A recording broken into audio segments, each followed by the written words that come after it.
Encuéntranos en @Congreso Perú, /Congreso Perú, www.congreso.gov.pe. Congreso Televisión.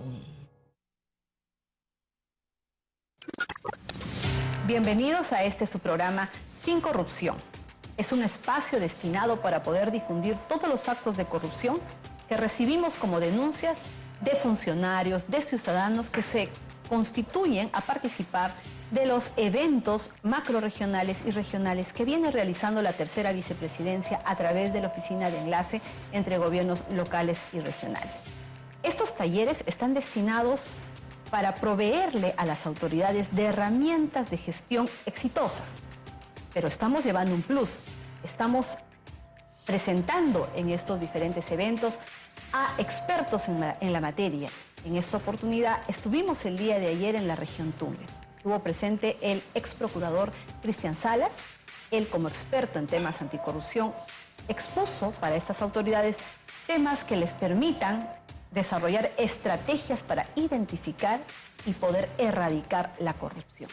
Es así que en este exitoso evento se constituyeron ciudadanos indignados y nos hicieron conocer de las graves deficiencias que presentaban una institución educativa que había sido recientemente entregada. Es más, esta institución educativa, la denominada 001 José Lisner Tudela, fue inaugurado por el presidente Vizcarra hace pocos meses.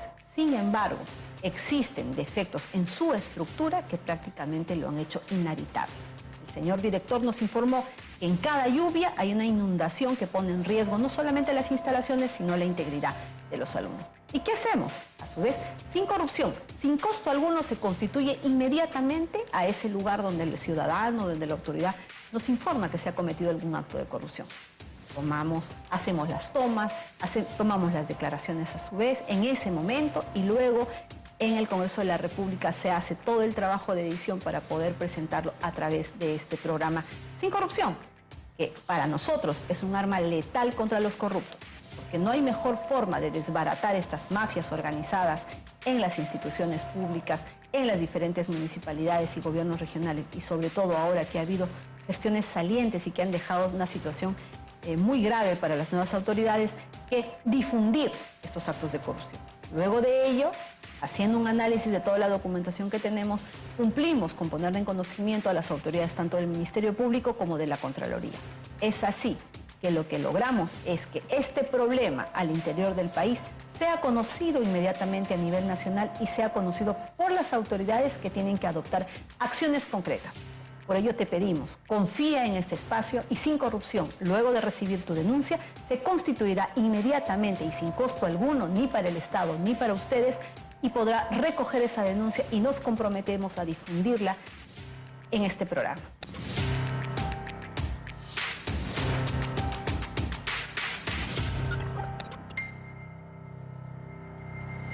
Tenemos en estudio al doctor Ángel Delgado, analista político, para poder comentar hechos de coyuntura muy importantes. Estamos a puertas de la realización de la interpelación al ministro de Justicia, Vicente Ceballos, y queremos conocer cuáles son sus impresiones. Muy buenas noches, doctor. Muy buenas noches y muy agradecido por esta oportunidad. ¿Qué opinión le merece las reacciones por distintos sectores, tanto del gobierno y como de algunas tiendas políticas en relación a la realización de la interpelación contra el ministro Ceballos en relación a ciertos cuestionamientos por la reparación civil planteada en la colaboración eficaz entre el Ministerio Público y la empresa Odebrecht? Son declaraciones insólitas que no condicen con el Estado de Derecho. En el Estado de Derecho, primero, todo acto, toda medida, toda decisión de tipo político, jurídico, no puede estar exenta de un nivel de control. Y el control parlamentario para los actos de un ministro es fundamental, de un portafolio determinado. A estas alturas ya no se puede decir que la Procuraduría es un ente que está fuera del Ministerio de Justicia, porque la propia ley del Sistema Nacional de Defensa establece con toda claridad que el jefe de este sistema, de los procuradores, es el ministro de Justicia, es el responsable político sin duda alguno. En consecuencia, él tiene que dar explicaciones, no con la parte que le corresponde a la Fiscalía, no con la parte que le corresponde al Poder Judicial, en fin, que es un tratamiento distinto, y son instancias que tienen un grado de independencia distinto al del Poder Ejecutivo. Estamos hablando del Poder Ejecutivo y estamos hablando de los mecanismos y beneficios que va a recibir la empresa Odebrecht. Y ellos por lo menos tienen que dar explicaciones cómo han hecho sus cálculos, cómo han llegado a determinadas cifras, por qué han permitido que solamente 4 proyectos de más de 70 que tenía Odebrecht hayan sido objeto de esta colaboración, por qué no se ha dicho nada, por ejemplo, sobre los procesos de arbitraje internacional que están en marcha, por qué se permite 15 años, por qué, en fin, por qué el monto diminuto de la reparación. Son preguntas válidas que no solamente el Congreso, sino la ciudadanía entera, el país entero está reclamando de tiempo atrás. Y ellos con el argumento que esto es un tema solo judicial y que hay que poner por delante la verificación de los hechos y la búsqueda de la justicia, están escamoteando una responsabilidad que yo creo que cuando ya se conozca con más claridad, lo va a perseguir incluso más allá de este gobierno. O sea, este es un tema fundamental porque se está permitiendo, creo yo, un conjunto de cosas que deben ser clarificadas y que estarían beneficiando a una empresa determinada para conseguir un tipo de declaraciones que yo creo que rompe el equilibrio de cualquier tipo de negociación, de cualquier tipo de acuerdo racional, porque yo creo que incluso se está yendo más allá de lo que dice la propia ley de reparación, la ley 3737, y además se juega con una ambigüedad. Cuando les conviene dicen yo estoy sometido a la ley, y al mismo tiempo dicen me eximo de la ley, ¿no? Entonces juegan en un claroscuro, en una franja intermedia, fruto de ambivalencias, ambigüedades y cosas raras que yo creo que por lo menos deben ser esclarecidas, y el ministro tiene la oportunidad el día de mañana de decir las cosas y convencernos. De repente nos convence, nos demuestra que las cifras y las fórmulas son así y son así, y aplaudimos todos y salimos de la duda, los que tenemos, ¿no? Esas dudas, ¿no? De lo que se trata es de esclarecer y tener esos datos que cuestionan un aspecto de esa reparación civil.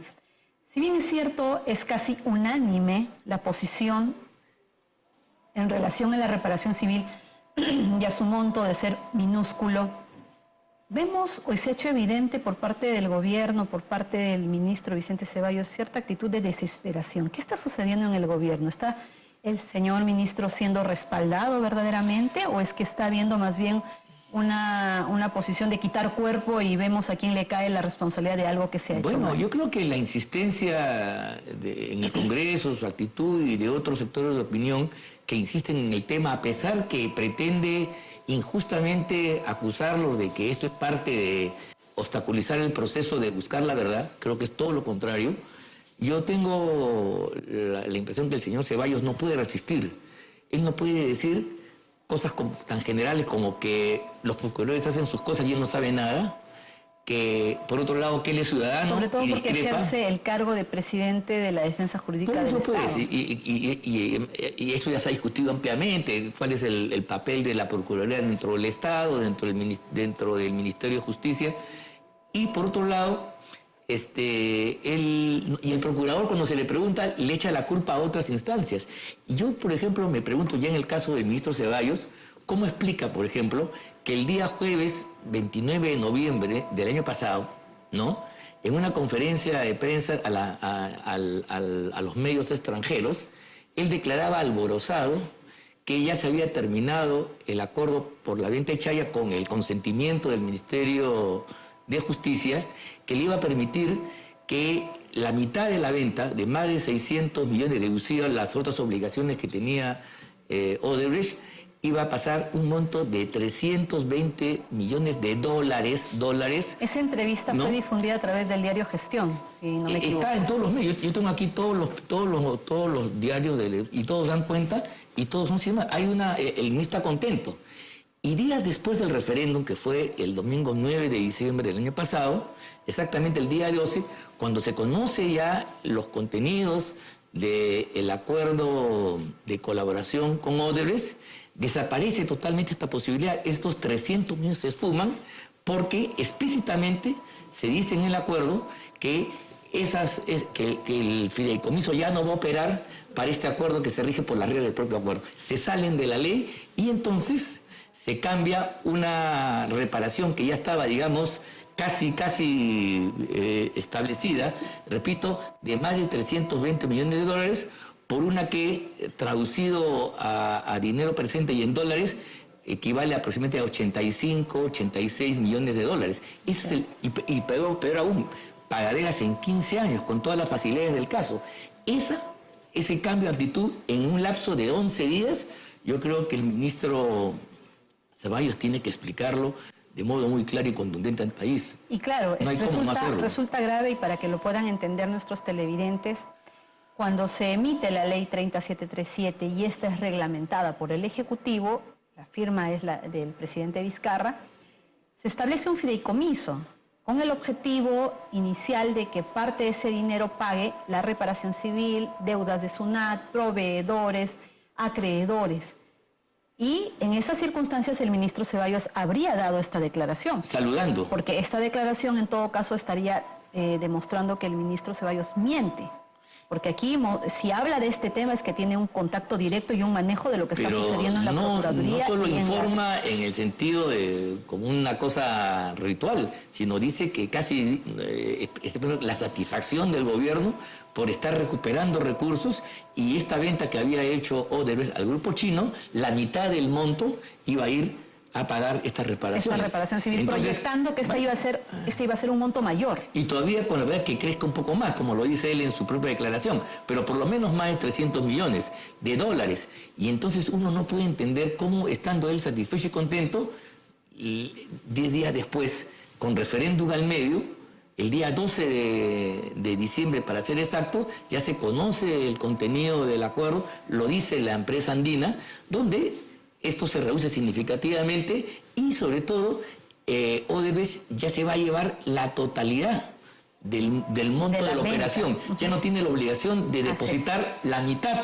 a favor del Estado, sino ahora el 100% de la venta al grupo chino pasa a las arcas de la empresa brasilera y nada al Estado. Y para un poco hacerles entender de manera más fácil a nuestros televidentes, ¿qué cambia en el tiempo respecto a esta declaración del ministro Ceballos por la venta de Chaclia, proyectando un monto mayor?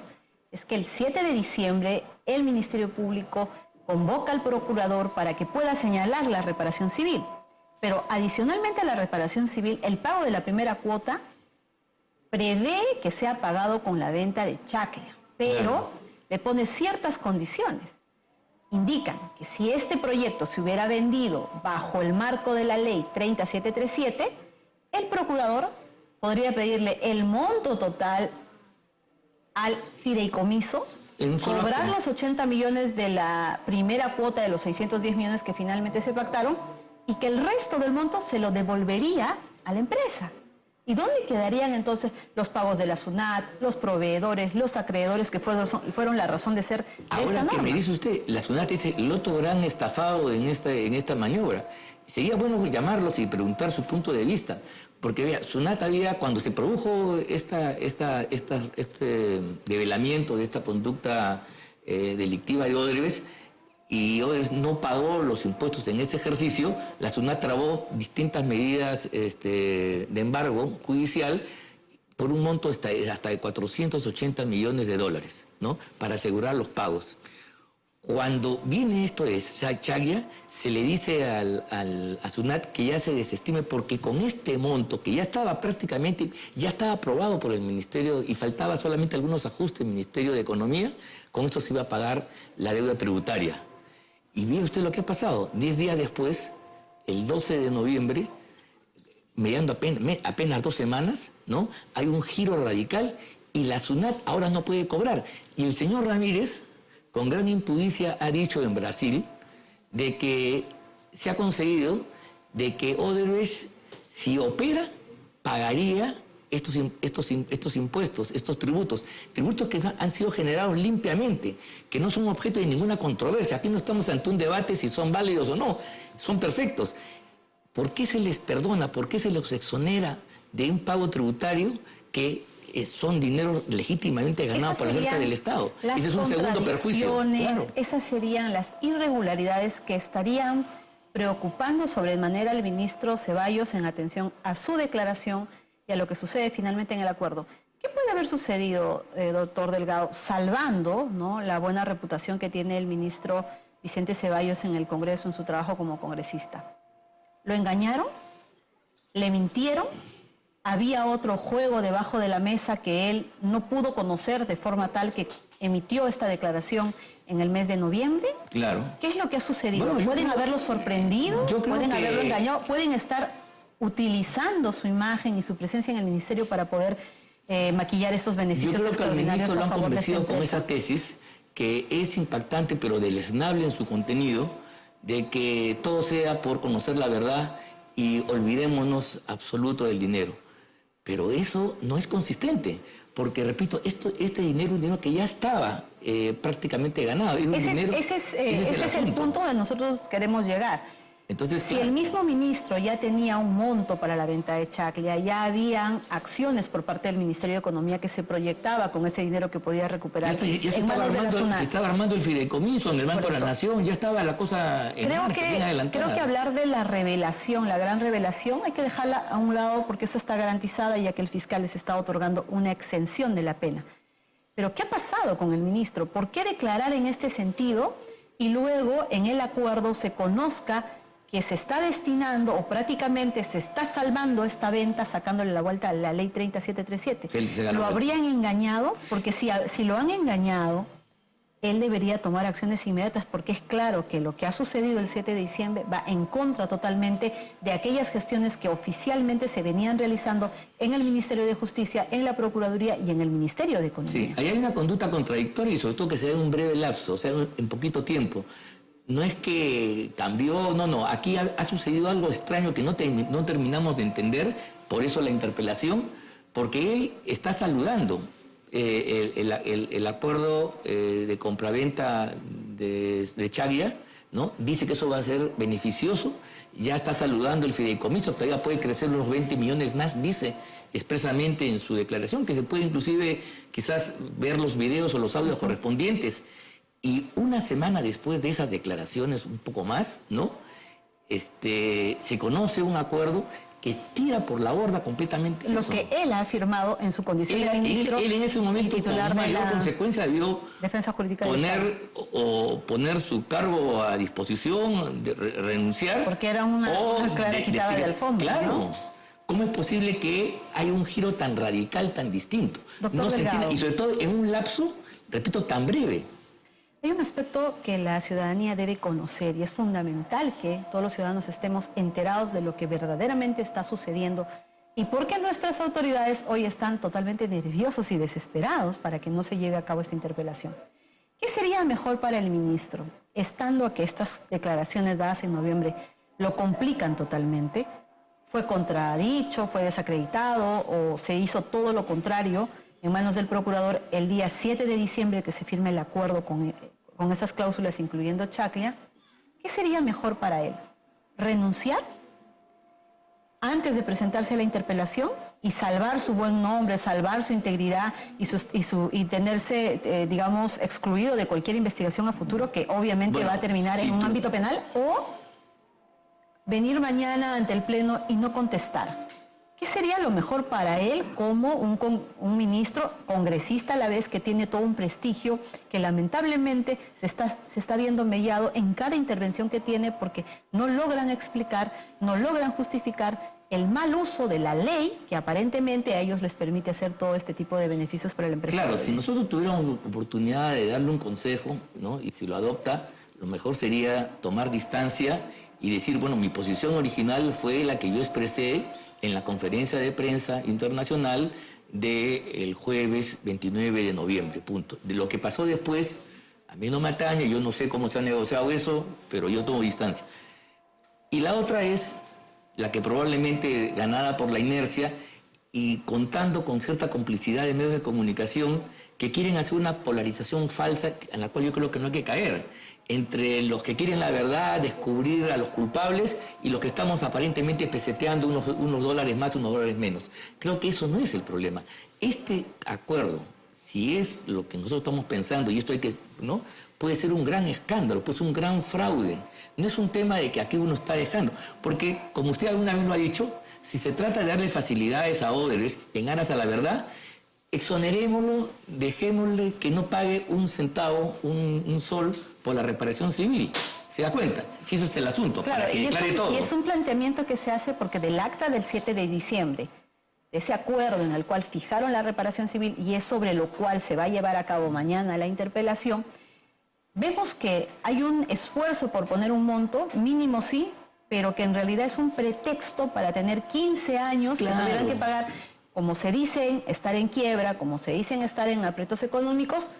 Prácticamente estamos obligados a permitirles seguir operando para que nos puedan pagar. Claro. Cosa que ya no sucedería, en todo caso, que les condonen totalmente la deuda, finalmente, porque la consecuencia de sería, manera clara, de manera transparente, sustentando debidamente esa decisión y de forma tal que Odebrecht ya no podrían quedarse, un pretexto para quedarse. Vea usted, esta reparación diminuta de 85 millones de dólares traducidos a valor presente, parece ser una especie de cupo para seguir trabajando, operando en el Perú, siguiendo el erario nacional, siguiendo participando en todas las licitaciones. El otro día en un debate, en una mesa, alguien dijo por ahí, ¿quién va a contratar a Odebrecht? Pero falso de toda falsedad. Primero, porque ya las empresas socias ya están siendo contratadas hoy día en la actualidad.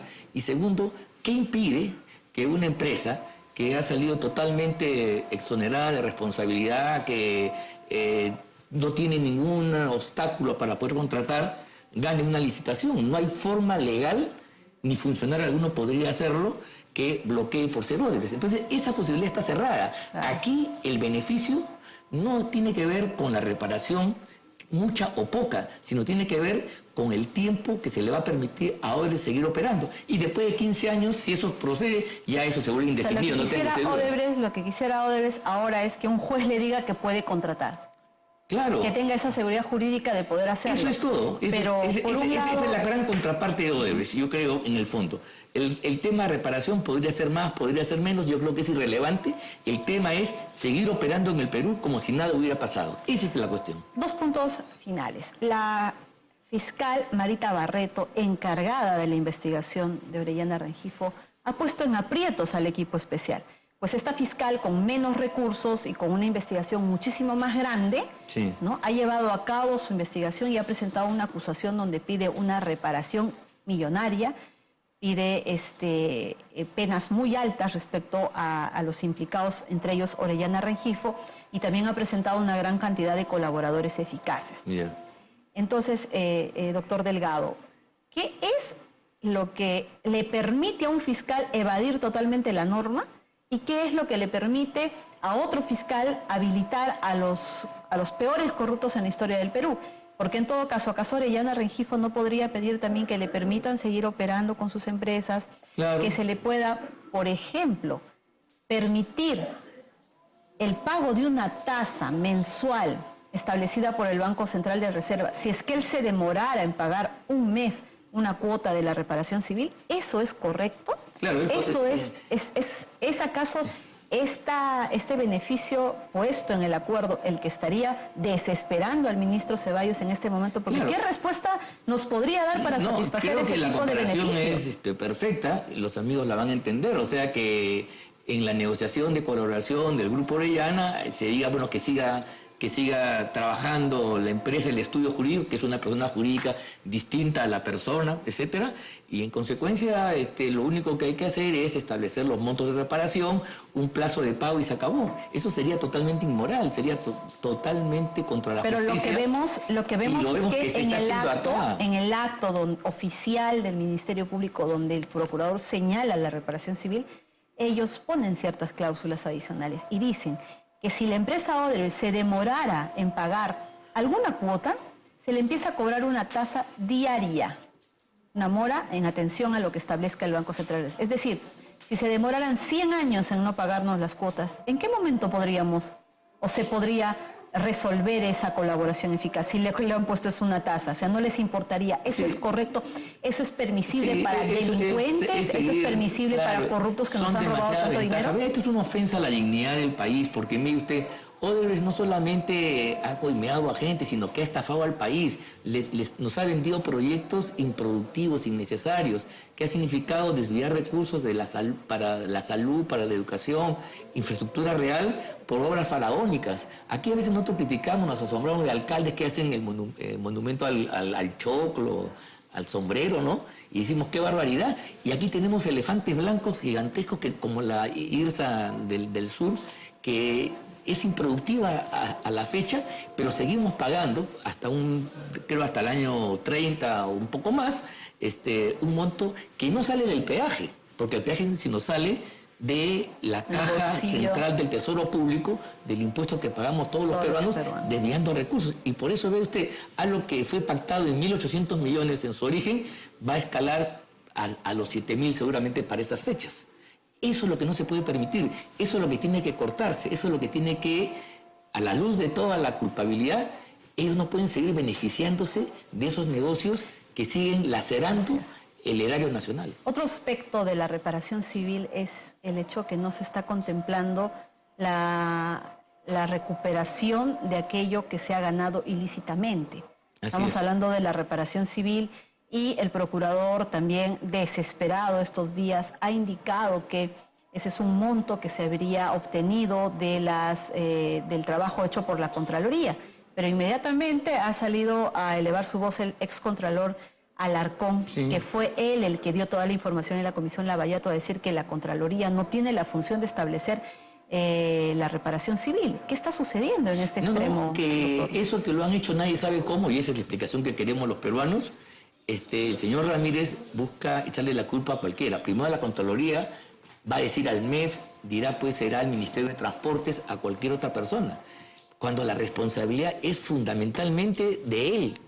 La ley establece con toda claridad que él es el responsable de esa parte del acuerdo. La otra parte es de los fiscales, correcto, y del juez, pero la parte de los beneficios, de los montos, de la reparación, es una responsabilidad propia y exclusiva, competencia del Ministerio de Justicia a través de sus procuradores especializados. Doctor Delgado, el procurador y las autoridades comprometidas y cuestionadas el día de hoy pretenden escudarse en la ley 30737. Prácticamente los congresistas somos los culpables de los beneficios extraordinarios que atentan contra aquel deber que tiene todo funcionario público de proteger los intereses del Estado, así lo establece la Constitución. Pero como usted ha dicho, pese a que la ley establece como un incentivo para la colaboración eficaz, que se le pueda al colaborador reducir o eximir de la ley, se está pretendiendo engañar a la población indicando de que hay una eximencia, pero que a la vez es una reducción. Cuando la ley establece y dice reducir, ¿qué quiere decir? ¿Y qué quiere decir cuando dice eximir? ¿Acaso reducir no debería haber sido el aspecto en el que se invocara en esta acta del 7 de diciembre para poder decir ciertos artículos se utilizan, otros no? ¿Qué es eximir? ¿Acaso eximir no quiere decir apartarse por completo de la ley? No, por eso pues, esto es bien gracioso, porque en unas respuestas que se van a seguramente ventilar mañana, dice, no estamos obligados a hacer lo que la ley 30737 nos oiga, estamos maniatados. Que ese mecanismo es totalmente distinto a lo que dice el Código Civil, ¿no? Y en otros momentos se eximen. Entonces no queda claro, ve usted, en ese salto en que estoy obligado y al mismo tiempo me estoy eximiendo, he ahí la trampa, el razonamiento lógico perverso, el sofisma de toda esta gente para engañar y hacer pasar como válido, como legítimo, a lo que ya empieza a oler mal y empieza a transformarse en algo corrupto, creo yo. Eso es el tema. Y vea usted, la preocupación por el acta es que algunas personas creemos que ahí hay un acto de corrupción, y si Odebrecht ha corrompido a medio mundo durante tanto tiempo, yo no tendría por qué dudar, ¿no?, de que este acuerdo, que lo favorece al 100%, y los beneficios son muy magros en contraposición, ese acuerdo leonino en contra del Estado y que lo beneficia a favor, tiene también raíces y fundamentos corruptos. Doctor Delgado, ¿existe sospecha de que ha habido corrupción en la firma de este acuerdo? Yo creo que sí, ese es el tema. Muchas preguntas sin respuesta y muchos profesionales que deben ser convocados y muchas autoridades, el MEF, la Contraloría, el Ministerio de Justicia, SUNAT, deben venir a responder. ¿Acaso no debería crearse una comisión investigadora para saber qué es lo que ha sucedido y que vengan estos funcionarios a responder si son ellos los que han puesto estos insumos para que se pueda establecer de esta manera este acuerdo? ¿Ya sería oportuno de que se pueda crear para saber qué es lo que pasó con la aplicación de la ley? Sí, yo creo que eso es fundamental y veo que eso va a pasar más tarde que temprano, ¿ah? Porque hoy día el gobierno puede todavía maniobrar y puede un poco generar una opinión pública y cierta prensa decir que esto es una forma de sabotear. Ahora están poniéndose de víctimas, dice que estas preguntas, esta preocupación es una forma de sabotear y favorecer a los corruptos.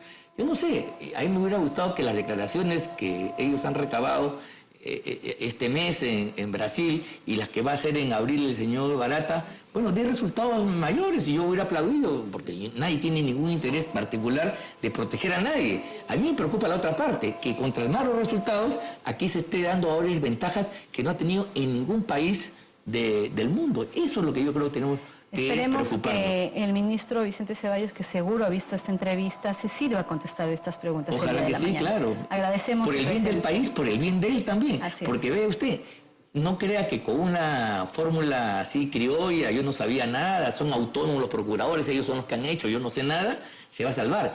Eso lo va a perseguir después. Y cuando cambie este gobierno, porque va a cambiar el gobierno, el nuevo gobierno tendrá que investigar este escándalo porque va a ser de proporción, va a ser de campeonato, cuando se tenga más información de cómo se han configurado estas cláusulas, estos acuerdos totalmente leoninos, lesivos para el interés nacional, ¿no? Le agradecemos sus aportes. Gracias. Creo que la más beneficiada es la ciudadanía. Sí, Muchísimas nada, gracias. gracias. Hasta una próxima oportunidad. Buenas noches.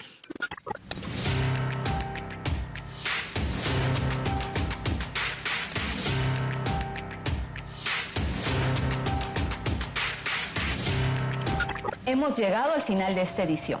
Esperamos sus denuncias al correo que aparece en pantallas. Gracias por acompañarnos. Sin Corrupción llegará hasta donde esté.